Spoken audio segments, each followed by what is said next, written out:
Peggy 18. People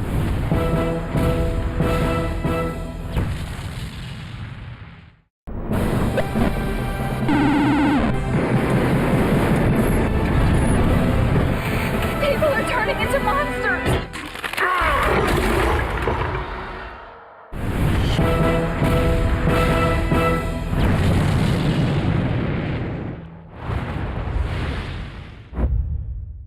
It was in 1991 that we created Duke Nukem and released it to the world as a side-scroller, and it was a huge hit. Our inspiration back then was comic books because we always felt like if you focus on the character, there's no end of stories. Duke does it his way, and his way is very entertaining. It's a wild thing. The original name for the game was actually called Heavy Metal, and the idea was to have sort of an anti-hero who was very much sort of a renegade in society and sort of, an ex-military guy who went rogue. When the original Duke got started, it was myself, Alan Blum, and another programmer, Todd Repogel. Todd Repogel and I went to school together. We grew up together in Santa Cruz. He started making side-scrollers and stuff, and while I was going to school at UCSC studying computer science, we were working on Duke Nukem 1 together. There's a guy I'd like to, anytime I have an opportunity, I like to call him out. His name's Alan Blum. And Alan, he created Duke. He and Todd Repogel, back in 1991, 92, created the original 2D side-scrollers of Duke Nukem. And, great fun games.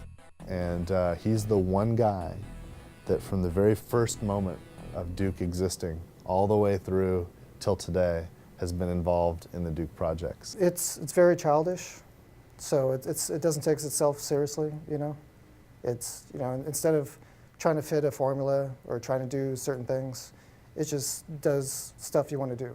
Duke Nukem has always been about the character, and we were focused on that in the beginning. It was difficult to bring it out with the side-scrolling, simple technology in which we couldn't have voice work and so on. Actually, the voice started with Duke Nukem 2. At the opening cinematic, he says, "I'm back." Todd Repogel, the original Duke Nukem programmer, came to me and just asked about doing a voice because he wanted Duke Nukem to sound like, at least then anyway, sounded like a cross between McBain and Arnold Schwarzenegger. Those were my instructions, and I just said 2 words. I said, "I'm back."